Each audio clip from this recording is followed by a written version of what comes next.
तिसऱ्या प्रहरी नीरव शांत, या नीरव शांततेमध्ये ट्रॅक्टरचा आवाज, ट्रकचा आवाज आणि त्याच्यावरच्या गाण्याचा आवाज पुसळसाच असणाऱ्या माझ्या झोपडीच्या कानावरती घुमघुमू लागला.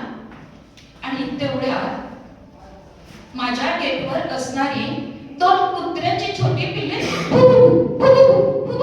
अशा पद्धतीनं भुंकू लागली. मी म्हटलं जाऊ दे, छोटी पिल्ले आहेत, भुंकत असतील.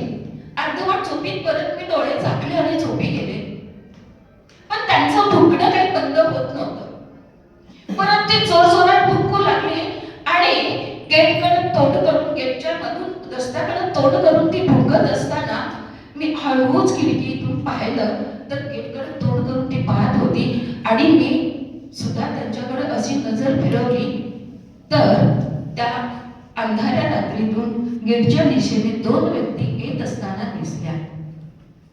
त्या व्यक्तीने समोरच्या व्यक्तीने अंगावरती पांघरून घेतलेलं होतं. पूर्ण थंडीचे दिवस असल्याने त्याने घुमटून घेतलेलं होतं आणि त्याच्या मागे एक व्यक्ती चालत होती. हे दिसत होतं पण धाडस होत नव्हतं.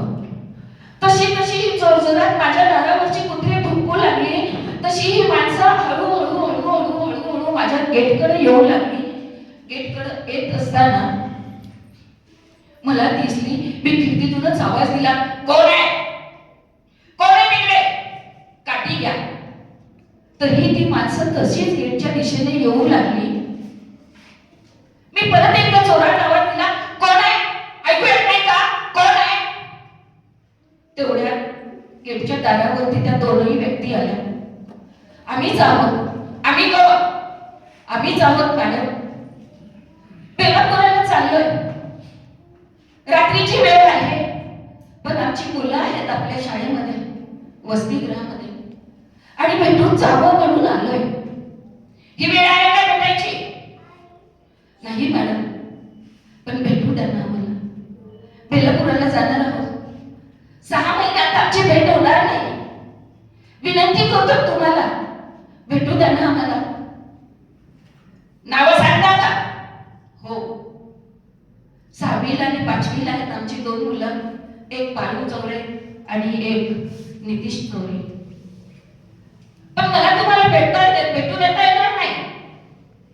वसतिगृहाचा नियम आहे मॅडम, विनंती आहे मॅडम, विनंती आहे, भेटू द्या ना आम्हाला.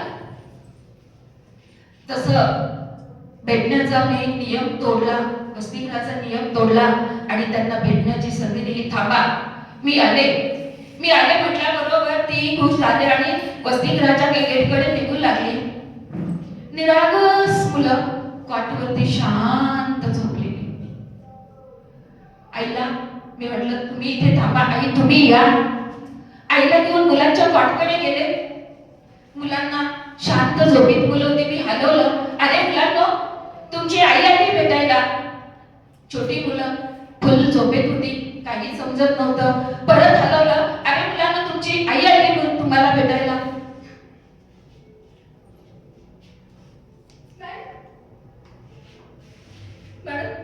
अरे मुलांनो, तुमची आई आली भेटायला. आईने कपड्याच्या पिशवीतून एक फरसाणचा पुडा काढला, एक बिस्किटचा पुडा काढला, एक मुरमुऱ्याचा पुडा काढला, पोरांच्या पाठीवरती ठेवला. आणि जसं घार घेते आकाशी तिचे चित्त पिल्लापाशी म्हणावं, तशा पद्धतीनं आईनं दोन्ही मुलांना कवटाळून तिथे मारली.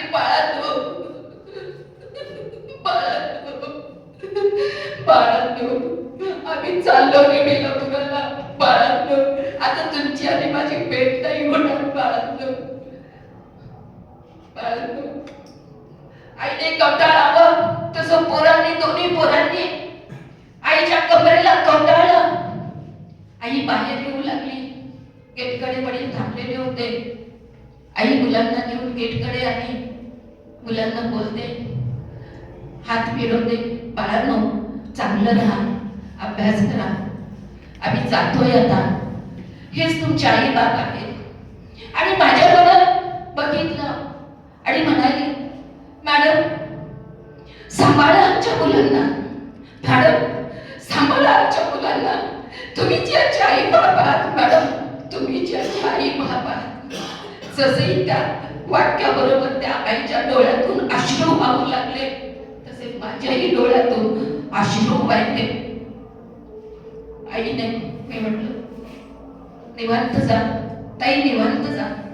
मी आहे भेटत मुलांसाठी तुमच्या. आणि आई वडिलांसोबत दोन गोष्टी मुलांनी बोलल्या, आई बोलली.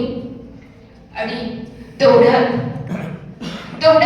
रस्त्यावर उभा असणारा ट्रॅक्टर हॉर्न देऊ लागला. वडील म्हणू लागले, चल चल. जणू काही तो वेळ देणारा हॉर्न सांगत होता, तुझ्या बेटीची वेळ संपली, पुढे जायचंय. तुझ्या बेटीची वेळ संपली, पुढे जायचंय. आणि आईने मुलांना बाजूला केलं.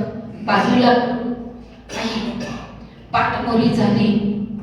पुढे वडील चालत होते, मागे आई चालत होती. आणि ज्या वेळेस ती चालत होती त्यावेळेस मुलं, निरागस मुलं असं डुकून बघितलं आणि बरीच आपल्या कॉटवरती जाऊन झोपली. जणू काही मी जर त्यांना भेट दिली नसती तर कदाचित मी जी सामाजिक मूल्य आहे, हे मूल्य कुठेतरी बाजूला सारलं गेलं असतं असं वाटलं. आणि म्हणून मला मी वसतिगृहाचे नियम तोडून सामाजिक मूल्य जपलं. आणि त्या मुलांची आईची एक भेट घडवून आणली. ही भेट घडवून आणत असतानाचा जो क्षण आहे, तो क्षण हेच सांगतो की या गोड उसामागची ही कडू कहाणी त्यांच्या दारिद्र्यातून कधी संपेल हे प्रश्नचिन्ह उभा करणारी ही कहाणी या ठिकाणी मी आपल्यासमोर सादर केलेली आहे. आणि म्हणून मी जाताना दोन ओळी त्या माझ्या ऊसतोड कामगारांसाठी म्हणेल. आमुच्या संसाराना दिवाळी दसरा, आमुच्या संसाराना दिवाळी दसरा, ट्रकेत दसरा आणि भडावर दिवाळी. हीच का आमुची कहाणी, हीच का आमुची कहाणी. जय हिंद, जय महाराष्ट्र.